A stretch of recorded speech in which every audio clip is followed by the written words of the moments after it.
Hi, I'm Maria Konnikova. When I was 4 years old, the luckiest thing possible happened to me. My parents decided to leave the Soviet Union. This wasn't my decision.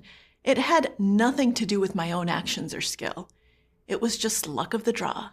I was born to the parents I was born to, and they made a choice that shaped the rest of my life. Today, I'm someone who has written 3 books. I'm a psychologist. I'm a journalist. I've even made a brief career as a professional poker player, something you'll be learning more about in this course. And none of that would have been possible without a good old dose of luck. It's something I've thought about often, and it's actually what prompted me to write my latest book, The Biggest Bluff. I became fascinated by the role that chance plays in life, by the interplay of things we control and those we don't in how our lives play out. And I wanted to find a way to make sense of it all. Whenever I start a new project, I read. A lot. And it just so happens that one of the books I read as I was thinking about luck was The Theory of Games and Economic Behavior, the foundational text of game theory. It turns out that one of its authors and the father of game theory, John von Neumann, was a poker player. In fact, I soon learned that poker was the basis of game theory. Von Neumann believed that the game was a perfect way into strategic decision-making in everyday life, because like life, it was a game of incomplete information. Things only I know, things only you know, things we both know in common. We can never know it all, and so we need to do our best to make the best decision we have with the best information we can get, all the while knowing that the outcome can never be certain. I was intrigued, to put it mildly, so I decided to read up on this poker thing, and soon I was down a rabbit hole. I'm someone who has never been a games player. I didn't even know how many cards were in a deck. But something clicked, and I realized that poker could be a way into the questions I'd been asking myself about the balance of skill and chance in life, about the role of uncertainty, about our ability to deal with the unknown. So I decided to learn the game, and I asked one of its greatest players, Eric Seidel, to serve as my guide. The Biggest Bluff is the result. I'd like to invite you along on my journey. Along the way, I hope that you too will gain an appreciation of the power of poker to teach us to be better thinkers, better decision makers, and better people in everyday life. You'll learn about what makes a good decision, about the crucial importance of separating the decision process from the outcome as we make our choices, about the necessity of paying attention to others, to yourself, to your own mind and emotions. And you'll learn that most important lesson of all, how to deal with the bad luck that life will inevitably throw your way and put yourself in a position to maximize the runs of good luck when chance is again on your side.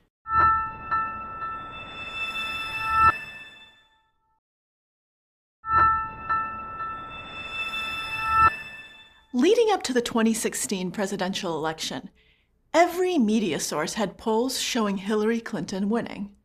And every media source was wrong. But no one was on the receiving end of the subsequent ire more than statistician Nate Silver. In his final poll, he gave Clinton a 71% chance of winning, and Trump a 29% chance. He had done such an accurate job forecasting past elections that he was practically pilloried for being so wrong this time around. But Silver's poll may have actually been right on the money, and poker helps us understand why. In his Critique of Pure Reason, the German philosopher Immanuel Kant proposed betting as a way to confront the probabilistic nature of reality. It helps us combat false confidence and our tendency to see the world in black and white terms. Kant offers the example of a doctor asked to make a diagnosis. The doctor reaches a verdict on the patient's malady, but that conclusion isn't necessarily correct. It's just the best he can do based on his knowledge and the available information. But will he tell the patient that he's unsure? If his certainty reaches a certain level, he will probably state his diagnosis as simple fact. But what if he had to bet on it? Now that he has something real at stake, His confidence is shaken, and he has to reevaluate just how sure his opinion really is. Sometimes it turns out that his persuasion may be valued at a ducat, but not at 10, Kant writes. If it is proposed to stake 10, he immediately becomes aware of the possibility of his being mistaken. And what if the bet is even higher? Suddenly, we have a corrective for many of the follies of human reason. Would you bet your entire net worth on an opinion that you've just spent hours confidently offering on social media, broaching no possibility of being mistaken? Would you bet your marriage? Your health? Even our deep convictions suddenly seem a lot less certain when something so real is at stake. Now, let's return to the case of Nate Silver. Ordinarily, we might read his 71% as a virtual guarantee of Clinton's victory. After all, our minds love to see the world in black and white terms.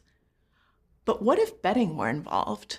Would you bet on a 71% certainty the same way as if it were 100%? Or would you then realize that there was more than a notable margin of error? It turns out that Trump's 29% chance of winning was roughly the same as the odds of flopping a pair in Hold'em, and you only have to play once or twice to realize that that's a far cry from zero. Poker is such a powerful window into probabilistic thinking, not in spite of, but because of the betting involved. Our minds learn when we have a real stake in the outcome of our learning. In poker, not only do we understand what 29% feels like, but we also retain that knowledge. Because if we don't learn, it hurts us.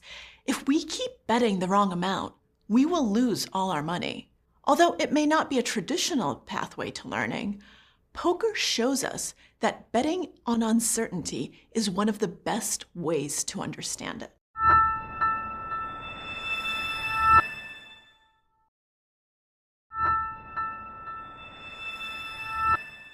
When I first started playing poker for real money, I was intimidated.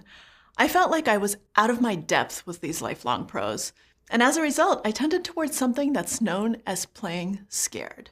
Backing off when someone challenged me with a big bet. Not bluffing enough.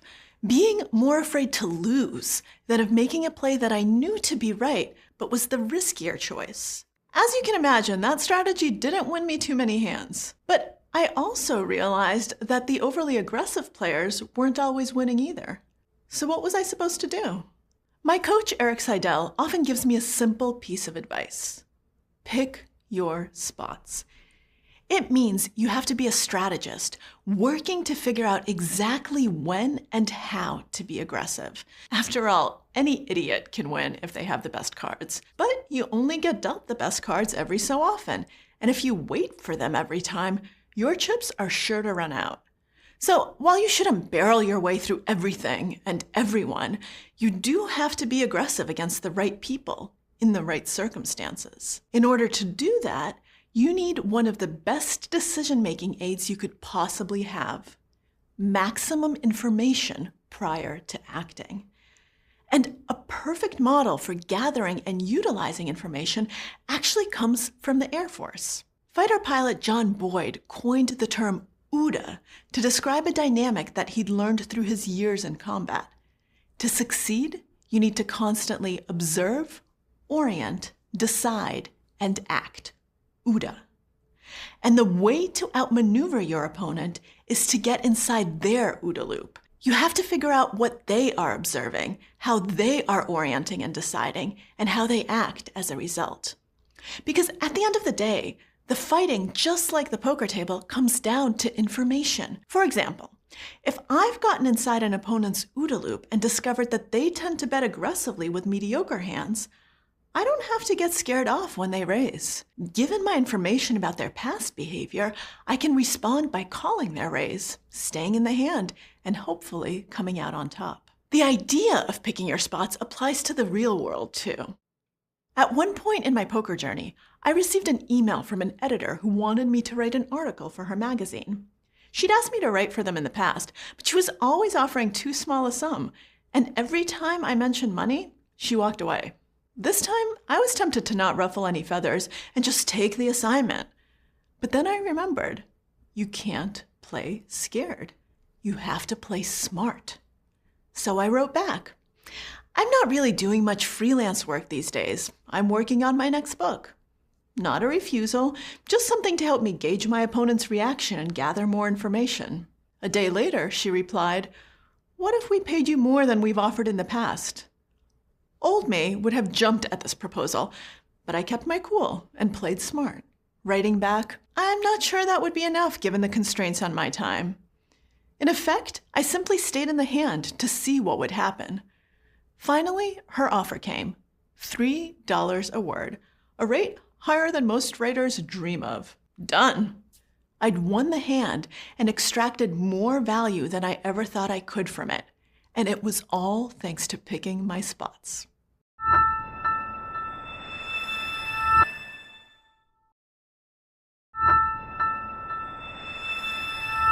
As part of my doctoral research at Columbia, I asked thousands of people to play a simulated stock market game. They would have to invest a small amount of real money in one of two stocks or in a bond, and do so over hundreds of trials.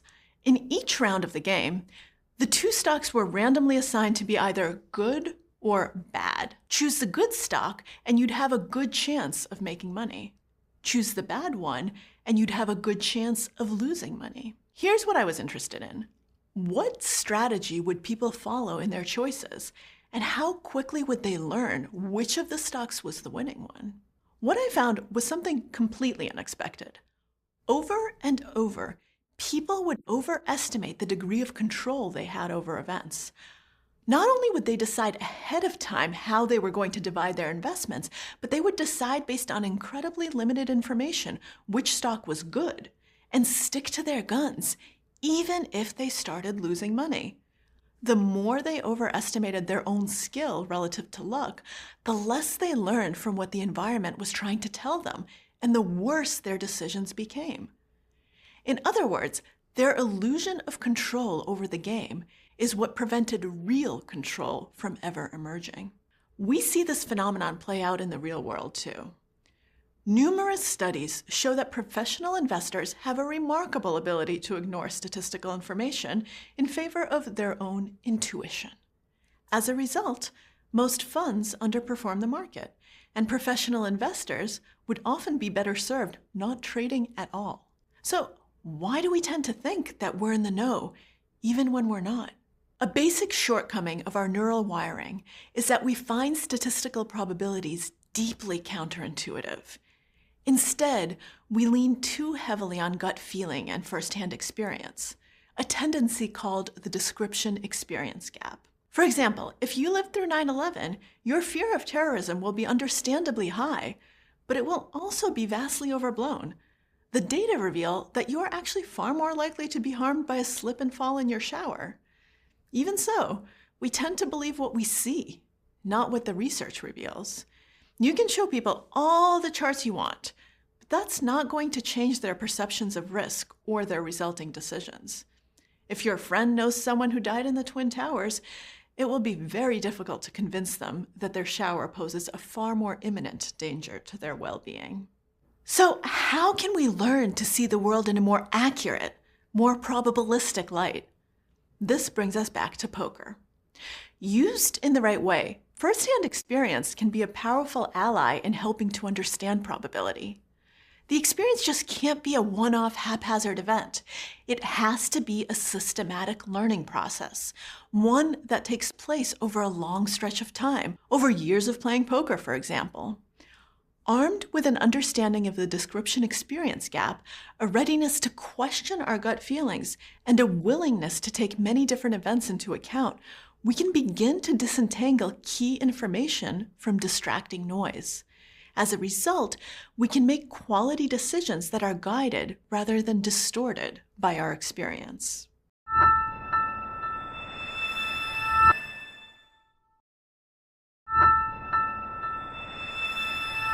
The concept of tilt in poker applies to all sorts of situations. It means that you're letting emotions, incidental ones that aren't actually integral to your decision process, affect your decision-making. We tend to imagine the tilted player as the angry cowboy with a raging temper. In his 1870 treatise on gambling, The Gaming Table, Andrew Steinmetz wrote about how in the throes of emotion, one man once jammed a billiard ball so far into his mouth it had to be surgically removed, while another gambler became stuck to a wooden table after biting it with too much fury. When it comes to making solid decisions, emotions aren't inherently bad. They can actually be useful markers for making the correct choice. Antonio Damasio, a neuroscientist at the University of Southern California, has found that the total absence of emotion, the actual clinical inability to experience emotion caused by lesions to the brain, can cause people to go broke on a gambling task. Not caring about the negative emotional effects of large losses, they don't learn to distinguish the better decisions and instead go for the bigger swings and larger wins. We experience emotions for a reason. And the goal is not to stop experiencing them. Instead, the goal is to learn to identify our emotions, analyze their cause, and if they're not part of our rational decision process, dismiss them as sources of information. In a seminal study led by social psychologists Norbert Schwartz and Gerald Clore, researchers called people in various zip codes to ask them how satisfied they were with their lives. The zip codes were chosen alongside weather reports, so some people were experiencing a sunny day at the time of the call, while others were experiencing a rainy day. On average, people expressed higher life satisfaction when the sun was out, but crucially, the effect disappeared when the experimenter drew their attention to the weather by asking, "So how's the weather down there?" In other words, if our attention is drawn to the actual cause of our mood, it stops having an effect on our perception, which is great news for dealing with tilt. If I start to understand the sources of my tilt, I have a chance to stop letting irrelevant emotions rule my decision-making. If I'm upset about losing a pot, for example, I can step back and acknowledge those feelings, then resist the temptation to hastily make my money back with high-risk play. Unfortunately, that remedy seems to work only for more subtle emotions. When it comes to stronger, more powerful feelings, you often can't get away. Personally, I've had quite a few tilting experiences in the middle of a game. From the rude come-ons at the casino table to the sexist insults during online matches, to the one player who kept calling me little girl. I found myself getting angry and frustrated, and even as I've tried to distance myself from those feelings, they still found a way to infect my decision-making. So when the possibility of strong, distracting emotions arises, I've found it useful to be proactive rather than reactive. In fact, when a situation at the table seems to be turning sour, I've started putting on a pair of headphones. I don't actually have to listen to music, but now I have a socially acceptable way to selectively drown out conversation. I can still hear everything, so I don't miss important information, but I no longer have to acknowledge hearing it. I have an escape plan, one that gives me a degree of control that's otherwise missing. Your control strategy may be different, but if you can anticipate how something will make you feel in the future, you can act to prevent it in the present. In this way, your decisions will be informed only by important, relevant emotions and not the ones that will lead you astray.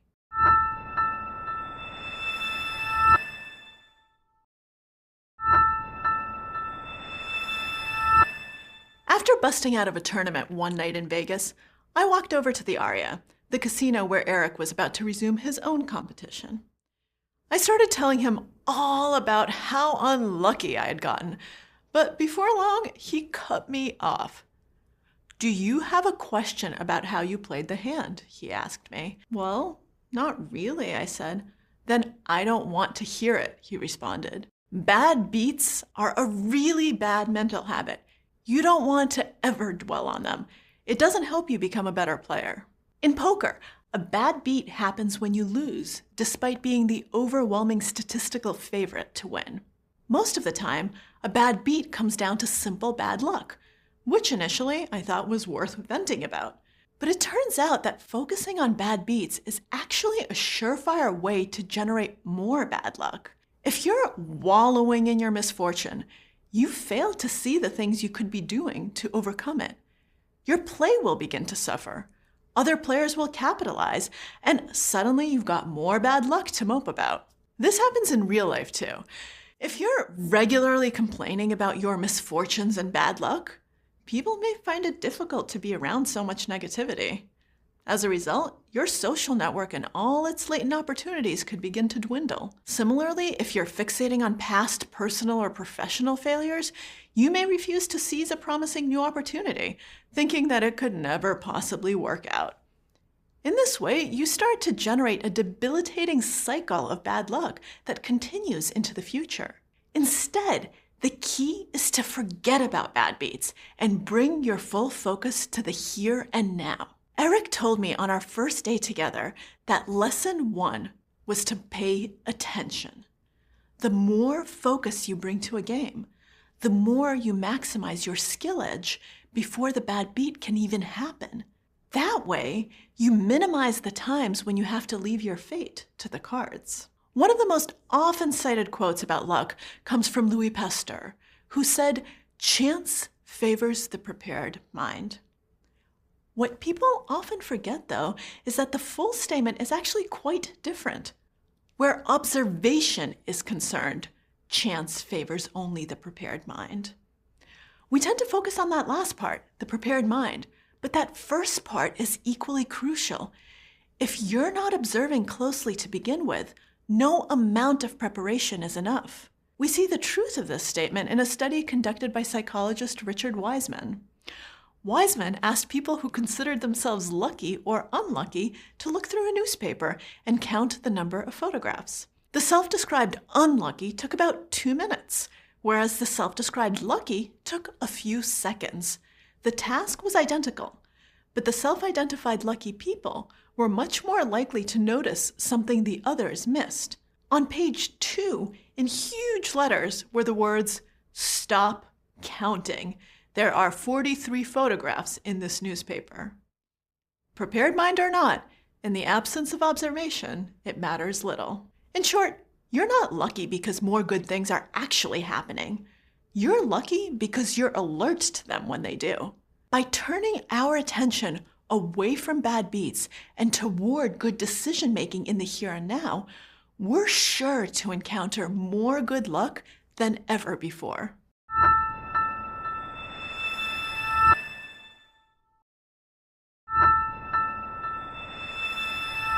Just as focusing on bad beats can get you into trouble, so can thinking too highly of your successes. In one classic study, Harvard psychologist Ellen Langer had students guess the outcome of a series of coin tosses. With each toss, they were told whether they were correct or not. Across 3 groups, all students were told that they had the same number of correct answers. The only difference was the order. In one group, the correct answers were distributed in a random-seeming pattern. In the second, there were more correct answers clustered near the beginning. And in the third, there were more correct guesses clustered near the end. After the guesses concluded, Langer asked each participant a few questions. Did they feel they were particularly talented at this task? Did they feel they could improve their scores over time? Clearly, in both cases, the answer is no. Guessing the outcome of a coin toss is firmly in the realm of chance and not skill. And when students had a random progression, or one where the accuracy clustered near the end, that's precisely what they said. But when the correct answers were clustered up front, students answered very differently. Why, yes, they said, they are quite good at this. And yes, they would improve with time. Their early success led to an abject failure of objectivity. They had succumbed to the illusion of control. They believed that they could actually predict the result of a coin toss. If we lose early on, we have a shot at objectivity. But when we're winning, we rarely stop to think critically about our success. After all, if things are going well, why question them? So when it comes to learning, triumph is the real foe. It's disaster that's your teacher. It's disaster that brings objectivity. It's disaster that's the greatest antidote to the greatest of delusions, overconfidence. Langer's study also shines a light on something called the locus of control. It's an idea first introduced by Julian Rotter in 1966, and it boils down to this. When something happens in the external environment, is it due to our skill and personal actions, or to chance events and outside factors. People who have an internal locus of control tend to think that they affect outcomes, often more than they actually do. Whereas people who have an external locus of control think that what they do doesn't matter much. Events will be what they will be. Typically, an internal locus will lead to greater success. People who think they control events are mentally healthier, and they tend to take more control over their lives. Meanwhile, people with an external locus are more prone to depression, and when it comes to work, they tend to have a more lackadaisical attitude. It may sound like we'd be better served cultivating an internal locus of control, but as we see with the Harvard study, sometimes an external locus is actually the correct response. If we stick to an internal locus, we may believe that we can reliably predict the outcome of a coin flip, for example. Or perhaps more relatably, we might think that since we've been dealt bad cards all game, some good cards simply must be right around the corner, even when they're not. So where does that leave us? In poker and in life, should we believe in our ability to produce a certain outcome, or stop trying to shape the future? As Eric reminds me time and again, the answer is neither. If you truly want to play well and get ahead, worry about your process, not the outcomes.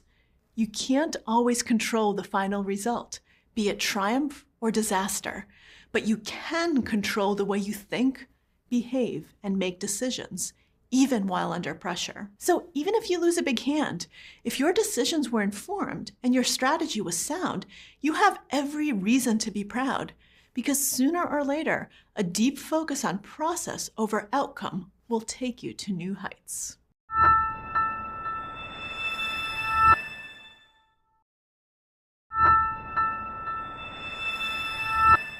In what's known as the planning fallacy, we tend to be overly optimistic when we map out timelines, targets, and goals. We look at the best case scenario instead of working to determine what a more realistic outcome would look like. I experienced this myself in my goal to compete at the World Series of Poker's main event, just 1 year after first deciding to give the game of poker a try. Before long, I could see that my timeline was far too optimistic, but I decided to stick to the plan no matter what. It was a clear instance of the status quo bias at work. I continued with the action I'd already decided on, regardless of new information. Eric had warned me that one of the most important things about being a good poker player was flexibility, the willingness to admit that you're wrong, to embrace the uncertainty inherent in any decision. In this case, I'd made certain decisions with incomplete information, and now that I had more, I should change course. I could defer for a year, for example, or change my final test to something with lower stakes. But somehow, I convinced myself that swerving wouldn't be a demonstration of my adaptability. Instead, it would be a hit to my reputation, an admission of failure. This was the sunk cost fallacy in action, when you keep to your course because of the resources you've already invested. Now, it's really easy to spot sunk costs in other people. This person held on to their investment too long. That CEO didn't switch his management strategy in response to a new market environment. In yourself, it can be far more difficult to recognize, especially when you're dealing not with a concrete action, but rather a lack of action. It happens all the time in our lives. We find ourselves in an appealing situation, and then we hold on to it for dear life, even when any objective outside observer would tell us that the appeal is long gone. We start at a promising job, only to be stymied in promotions over and over, yet we cling to the notion that the job is great. We embark on a promising relationship, only to find we have less and less in common with our partner, yet we forge ahead, refusing to admit that what seemed so right is now wrong. Sometimes the most difficult thing of all is to stop playing. All too often, we stay in a hand long after we should have gotten out. It turns out that one of the most important lessons of poker strategy is this. Sometimes it's the hands you don't play that win you the title. We remember the hero calls, but what about the hero folds? What you don't do rather than what you do. Learning to let go rather than hold on. That can be greatness. acknowledging when you're behind rather than continuing to put good money after bad, acknowledging when the landscape has shifted and you need to make a shift yourself as a result. By staying mindful of the planning fallacy, the status quo bias, and the sunk cost fallacy, we begin to master the art of knowing when to fold. It's a critical skill, not only at the poker table, but at all of life's many crossroads.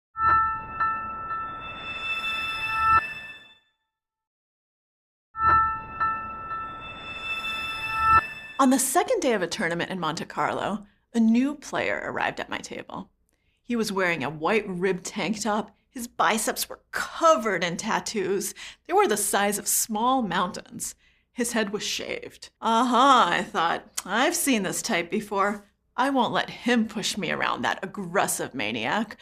I've got to see through his bluffs and show him what I'm made of. The first few times he raised, I wasn't in any position to fight back. But the third time, I had him right where I wanted him. The maniac raised, I re-raised, he raised again, and I put my foot down. I shoved my remaining chips into the middle, and he revealed his cards. Pocket queens, one of the best possible starting hands. Oops, guess he wasn't bluffing after all. I soon discovered that this aggressive maniac was actually one of the most cautious, conservative players on the circuit. And my mistaken assumption almost cost me the tournament. In poker lingo, a tell is a subtle cue that indicates when someone is bluffing.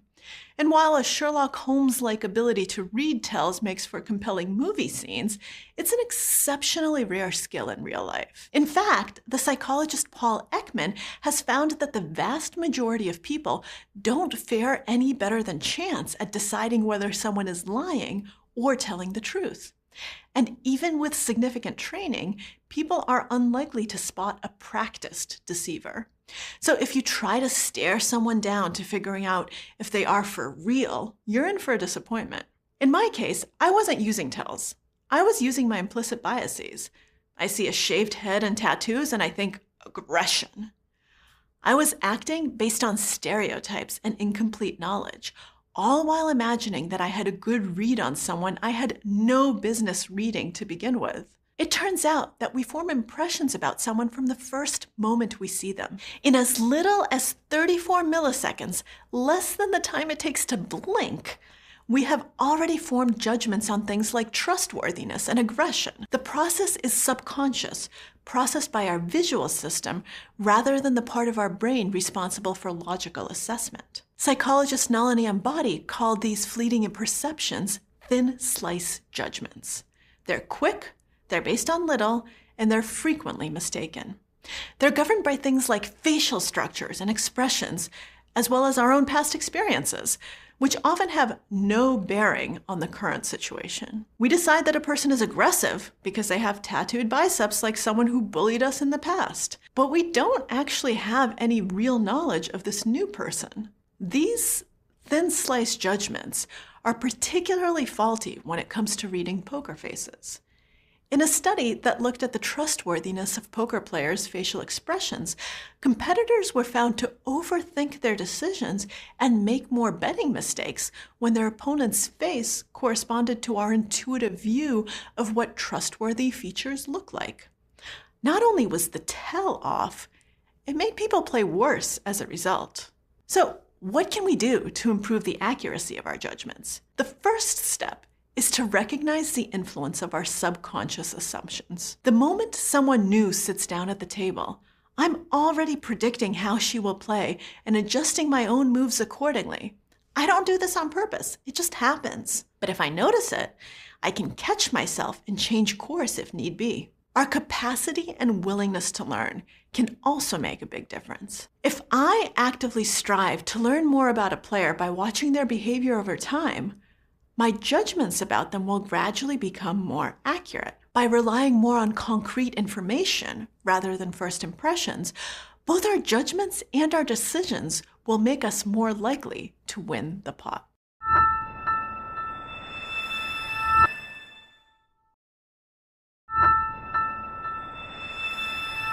When I first embarked on this journey, I had a vague sense of the possibilities poker offered for decision-making success.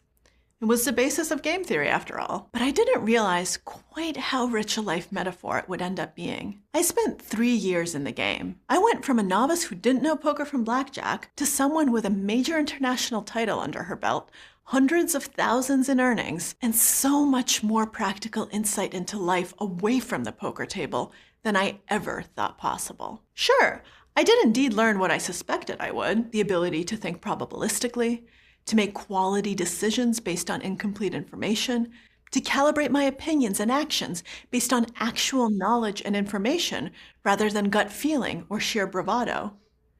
And that's no small feat. But I also learned lessons I didn't realize I'd be getting. I learned to know my own mind, to pay attention to my thoughts, my biases, my emotions, even my neuroses and hang-ups. I learned to confront the things that were holding me back and emerge as a stronger, more confident person on the other side, but also as a person who was much more finely in tune with her feelings and the feelings of those around her.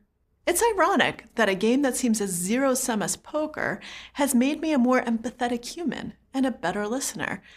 But learning to pay attention, really pay attention, to the signs that others give off at the poker table, to their emotions, their reactions, the dynamics that play around them, has made me much more attentive to people in other areas of my life.